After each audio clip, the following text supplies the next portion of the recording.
Welcome back to the Ark Survival Guide. Today I am going to show you the best starting zones for the Crystal Isles official DLC map, which just came out. Now, when you first start playing the Crystal Isles map, you're going to have a lot of starting zones, and you won't have any idea where they are until you've uncovered the map itself.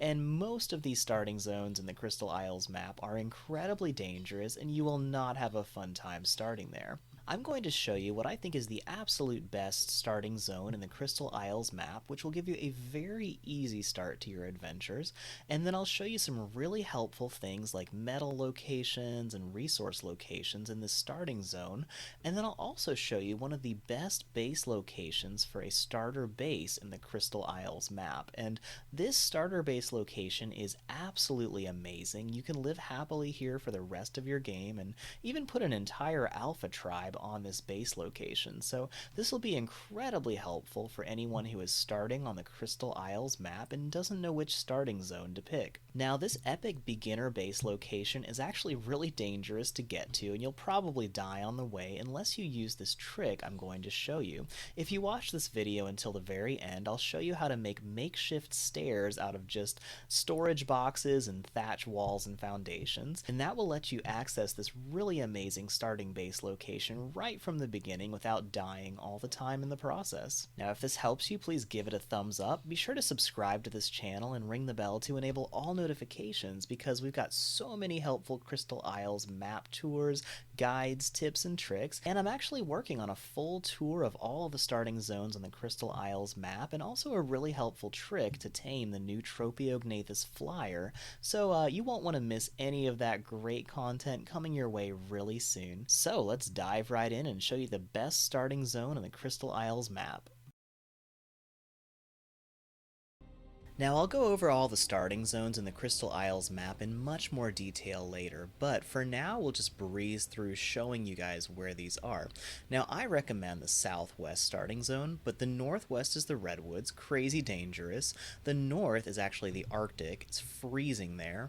Northeast is very dangerous tundra.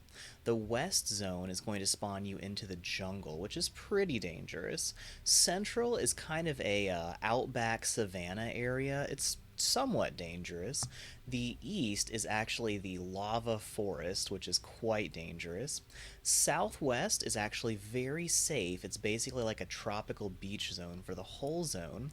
The south is the desert. You'll always be dehydrated and dying. And the southeast is actually a pretty cool forest area right next to the Green Valley.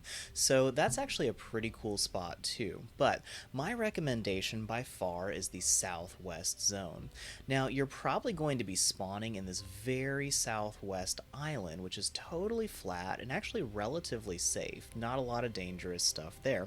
But this spot right here is my favorite base location for a starting base in the Crystal Isles, and I'll show you all about that in just a minute. But let's go ahead and spawn in, and I'll show you where you usually will end up spawning in the southwest zone. So let me turn this to daytime so we can see better. I'll be right back. And that's much better. Now we can see just fine. So I'll show you the map and GPS coordinates where we're going to spawn in, and that's right here on the very southwest corner of the map. Now, this spot actually is amazing. You can randomly spawn in several different locations around here, but most of the time I end up on this little island. Now, this island is almost totally flat. It's actually got lots of crystal and lots of metal, believe it or not. You might get lucky and spawn right next to metal nodes like I did, which is actually an extremely great place to live. Now, there's not a lot of dangerous stuff here. You may run into some dilos, maybe even some raptors, but it's not super dangerous in this spot. We have tons of stone you can harvest, lots of metal, so many trees, you're never going to run out of wood, and the water is actually just on the edge of the screen here. So it's actually an extremely safe place. Now, it's going to look pretty scary if you're first spawning in here, because we actually get crystal crystal wyverns spawning in right around this spot. There you go. But believe it or not, they will not attack you. They are passive, so they're actually kind of nice to have around. They look awesome, and they're not going to destroy anything you have. And once you hit level 65, it's actually great to be close to a crystal wyvern spawn location, because then you can actually start passively taming them. So a lot of cool stuff there. There's also pteranodons that land here. You can pick up a lot of good things that you're going to need. But this is the location right here where I am. Now, I personally am going to head straight for my favorite starting base location, which means I'm going to head to the coast and then just keep going to the right, following along the land wherever I can, and I'll try to avoid the water as much as I can because there are lots of sharks and stingrays out there, so they will attack you. But it's not a super dangerous journey. You're not going to run into too much dangerous stuff out here. Most of these little islands are actually pretty decent places to start your thatch base, and you may not want to live there too long. But there's just a small little strait you can swim across. You might run into some shark issues, but it's pretty shallow. And once you get past there, it's pretty much smooth sailing. You can see that mountain in the background, which is my favorite base location. Now, this little island right here actually has a ton of metal too. So there's actually two really good metal locations that are totally safe right at the beginning if you spawn in the southwest zone. So that's actually going to be extremely helpful. Here's the coordinates of that second metal deposit. Now, a lot of you guys are probably going to live quite happily on these islands, but personally, I like making my starting base my big base that I'm going to live in for a long time. And if we keep heading down this coast just a little further, you run into this huge rock outcropping. And this actually spans the whole bay, and this mountain is amazing. This is probably my #1 starting base location, and you can expand to cover this whole plateau and make this a massive alpha base location if you want to, but it's got basically everything you're going to need in your base for pretty much the rest of the game for a very long time. So this whole area is almost completely flat. It's a multi-tiered plateau, and there's lots of cool little places you could build bases, but there's only one main access point by land, and that's right here. This ramp goes all the way up. There's a path that goes up to the top of the plateau, and here's the actual location of this ramp. So if you go up here, you can just walk right up on top of the mountain, but it's not super easy to survive that run because this whole area, it looks like a nice little forest, but it's actually a swamp. So even though it looks pretty, it's covered in frogs, baryonyx, lots of crocodiles, sarcos, capros, all kinds of stuff. There's even a spino that pops up every now and then. So this whole area is actually a natural defense mechanism, and there's a lot of really helpful creatures you can tame from the swamp later on when you're ready. But I don't really recommend actually running through here because there is so much dangerous stuff blocking your path. So of course some of it's not too bad, but as you can see here, we got crocs all over the place. There's a baryonyx, another croc, and wow, that is a cool looking dragon. Okay, I think I might want that wyvern. He's pretty awesome. So anyway, this is actually a great place because wyverns spawn right in here. Once again, they're passive. They won't mess with you. And actually, Tropiognathus spawn in this little swamp area too. So I've seen a couple of them spawn in the wild. This seems to actually be a great place to find them. So this is another great place. Oh, there's that spino I was telling you about, and another croc in the water. So if you follow either way around this mountain, you're going to run into some issues. Oh, here we go. Now, here's another reason I love this spot. There's actually a lot of beavers that spawn right in here as long as the crocs don't eat them. But it's a great place to get beaver dams too, and you can get a lot of silica pearls cementing paste from stealing those.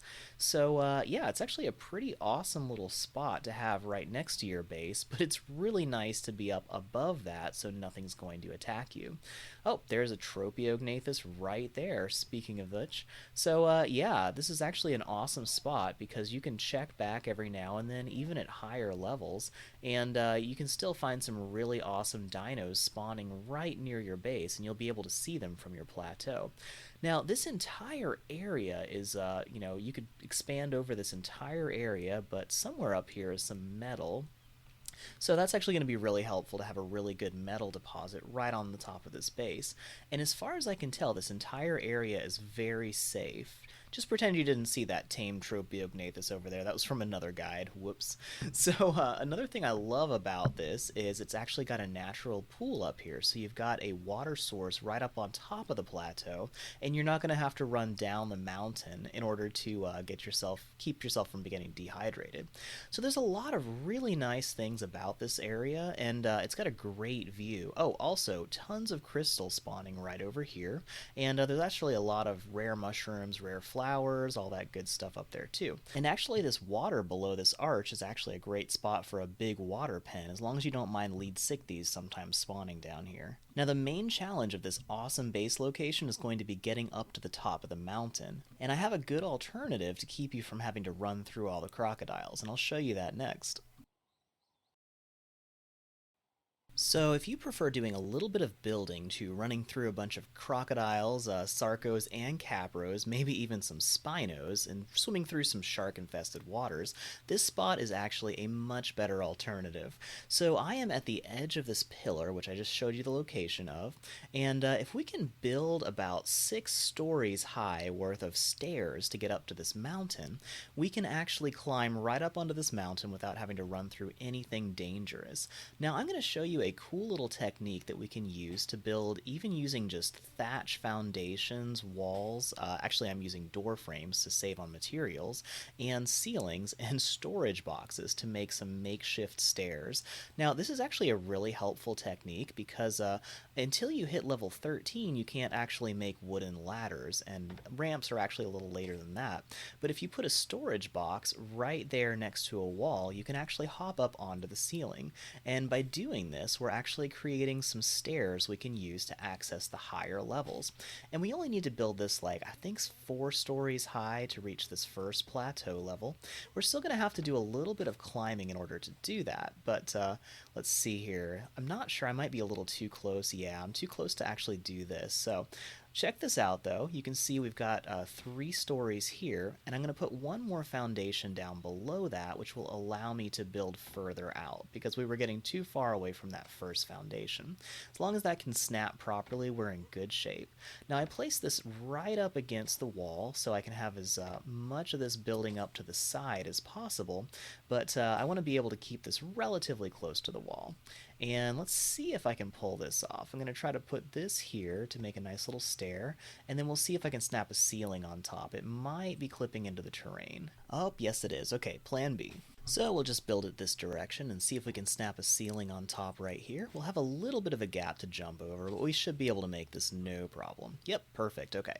So now we can run up to this section, and it's a little bit tricky because if you just run straight along the edge, you might slide right off. This geometry just gets a little weird right at this spot, but if I am careful, which I was going to see if I could post a little storage box to make this jump easier. Doesn't look like it's going to work, but it's fine. We'll be able to make the jump. Yep, foundation won't stick either. No worries.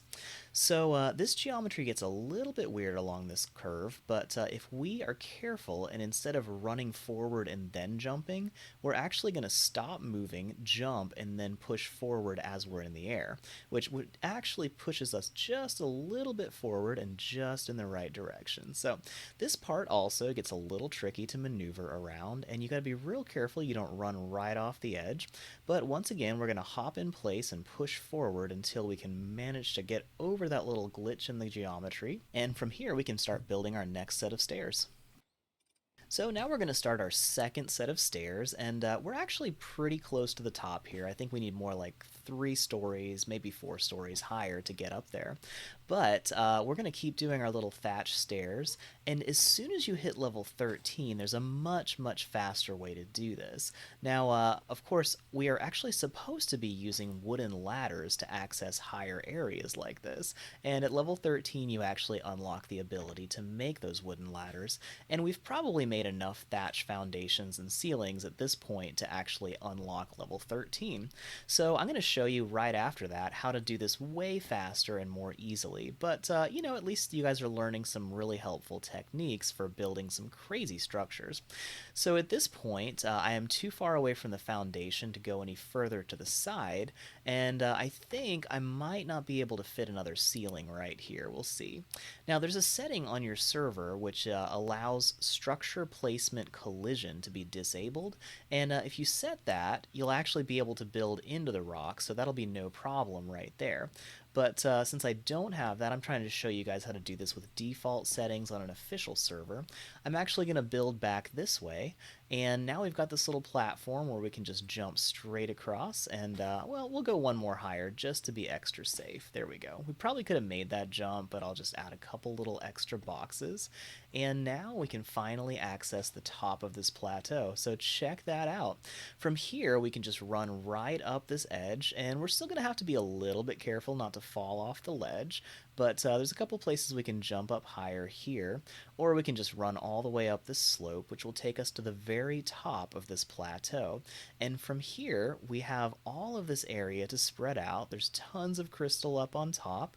We could build a base on this section, but I would rather keep going further to where there's all of that space on that flat plateau up there.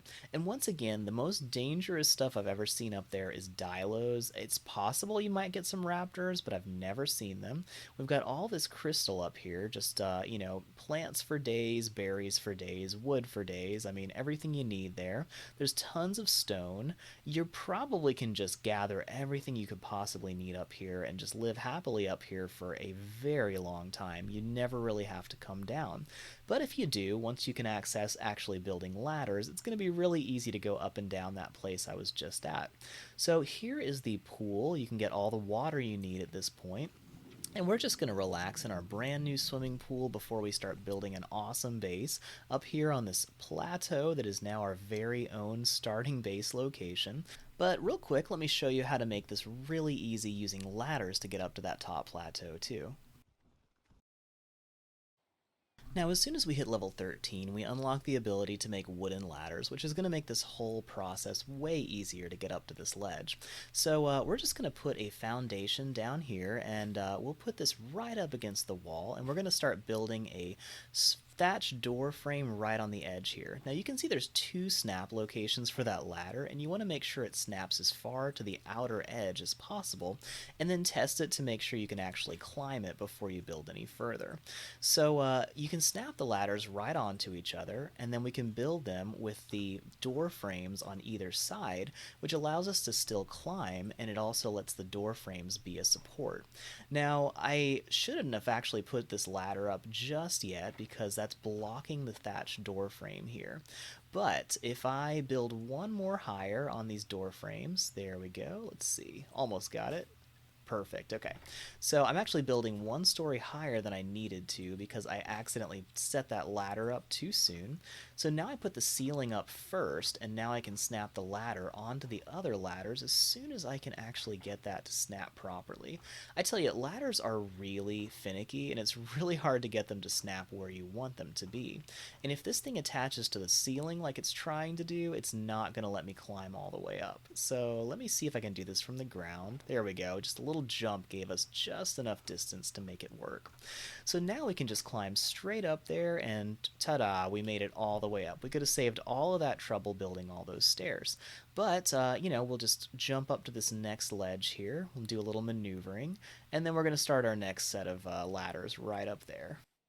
So now on the second ledge, you can see our ridiculous contraption that got us up there before without using ladders. We'll just put a little quick foundation here, snap the ladder onto the edge, and it does seem to snap on the edge better if we put the ladder down first and then the door frames. And I think we're only going to need 3 stories to make this one work just fine. And this time we will learn from our mistake and snap the ceiling on before we build the ladders all the way up. Now I probably should have checked to make sure I could actually climb this ladder before that, but oh, looks like that snapped onto the ceiling first. So you guys are learning a lot of really helpful knowledge on how to build ladders too, right? Not a lot of people do a lot of crazy techniques with ladders, but looks like that's snapping onto the other ladder this time. And there we go, just 3 stories high, and we could jump right onto this ledge. And now we have access to this entire awesome plateau, and we can build on it to our heart's content. So once again, we're just going to follow up this path, and we'll have this whole area to build on and live on for a very long time. So this should be pretty safe, not a lot of dangerous dinos up here, but plenty of peaceful stuff to hunt, plenty of materials, basically everything you need up here on this plateau. Now, I do most of my guides with PvE in mind, but even if you're playing on PvP, you've only got one land access point to attack your base up here, and in order to get there, any enemies have to go through that really dangerous swampy area, and the Sarcos, Capros, frogs, all that good stuff will probably take care of a lot of your enemies at the beginning.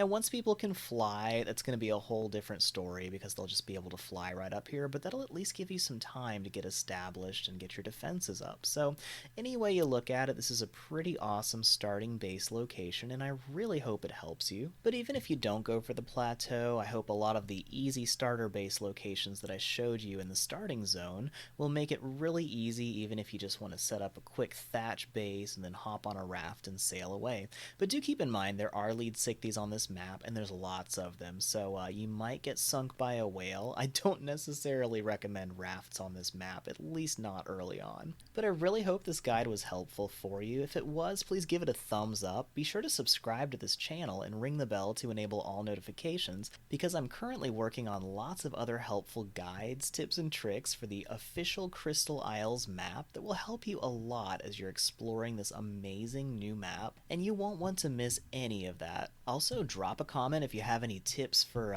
me and other players that I can share about starting in the Crystal Isles map. Let me know if you know of any great base locations, especially starter base locations for the Crystal Isles, and if you have any tips for living in this particular area for what I think is the best starting zone in the Crystal Isles map, please let us know in the comments too. I always love hearing from you guys. So until the next video, which will be very soon by the way, I hope you enjoy your adventures on the Crystal Isles, and I will see you very soon. Thank you so much for watching this video from the Ark Survival Guide. If you enjoyed it or found it helpful, please give it a thumbs up and share it on social media. That helps us so much. Be sure to subscribe to this channel and ring the bell to enable all notifications, because we have lots of awesome new Ark videos and live streams coming soon, and you won't want to miss any of them. You can do so many awesome things in Ark, but it is really hard to figure out on your own. Check out the links at the end of this video to browse our huge library of fun, clean, and helpful Ark guides, tips, tricks, live streams, and Let's Plays. If you would like to earn awesome rewards while supporting this channel, click the join button or link next to the subscribe button to learn more about our new channel memberships. You can also join our awesome Discord community at the link in the description of this video or on top of the channel homepage. And if you want to see my wife and I play lots of other fun video games together, visit our other YouTube channel, The Console Co-op Couple, using the link in the video description or in the channel homepage. And now I want to give a shout out to some of the biggest supporters of this channel: Sabo0283, Cole Parmenter, Wolfgirl Be Like, Austin Nagel, Kelly Razak, Black Silver Ride, and Emmy Fisher. You guys are all awesome, and we so appreciate your support. Now, if you'd like to be a monthly supporter and get a shout out at the end of our videos, check out the join button next to the subscribe button for more information about that. And for everyone else, thanks so much for watching, and we will see you in the next video.